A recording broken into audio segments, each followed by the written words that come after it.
We're back with shade perennials and talking about some of the most durable shade perennials that'll come back so reliably for you every single year to enhance your shade gardens in those tough to grow spots. We've got a solution for you. First, we got to start with the #1 shade perennial, I think, of all times. It's the Hosta. This is Guacamole.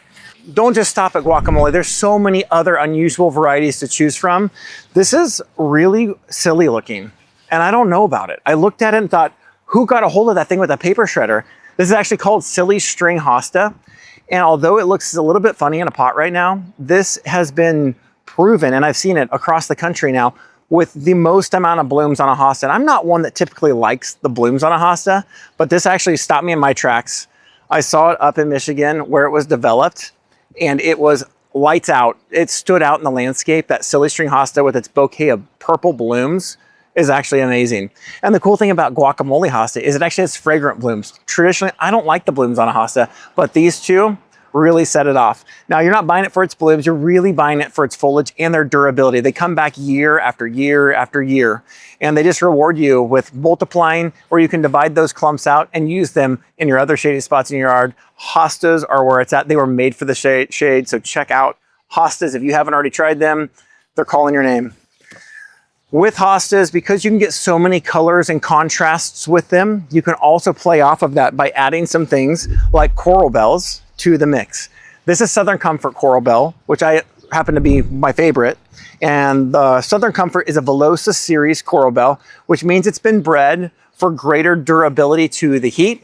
And it also has some evergreen potential. So in the winter times, in mild winters, these will actually keep more of their foliage than some of the other varieties of coral bells. They'll kind of lay flat and they'll perk back up as the days warm up, but they'll be around all winter long. And then they just have an amazing glow about them in the shade. So when you have shady spots, I like using things that are lighter colors so that you look like a spotlight in the shade rather than using things with dark colors. But the contrast is ultimately what plays so nicely together in the shade. Getting contrasting textures, foliages, and colors can really stand out. So try the coral bells, so many colors to choose from. This is just one of so many more that you can find.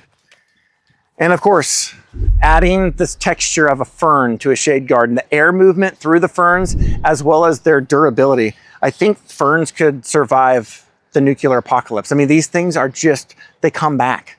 They're durable. This is the European Ostrich Fern, which I happen to love because of its height. And it works really nicely with hostas and coral bells.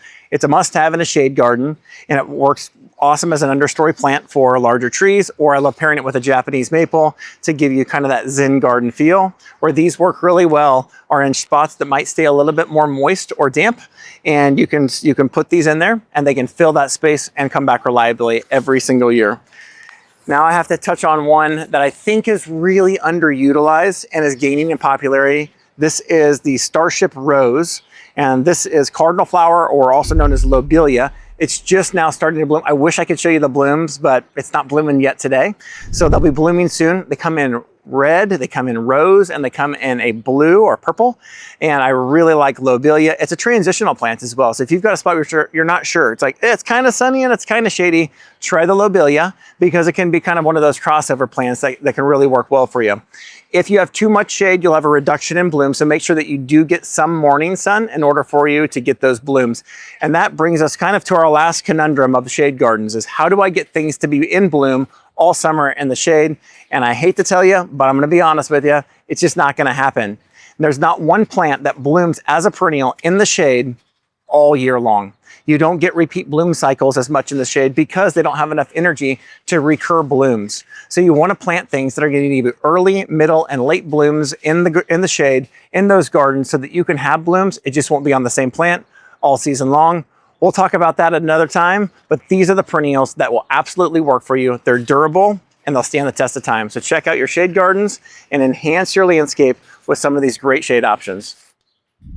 Hey, if you like this video, be sure to give it a thumbs up. That will help push it out to others. And if you want to see more content like this, don't forget to subscribe and hit the bell icon so you'll never miss an update. Thanks for spending time with us.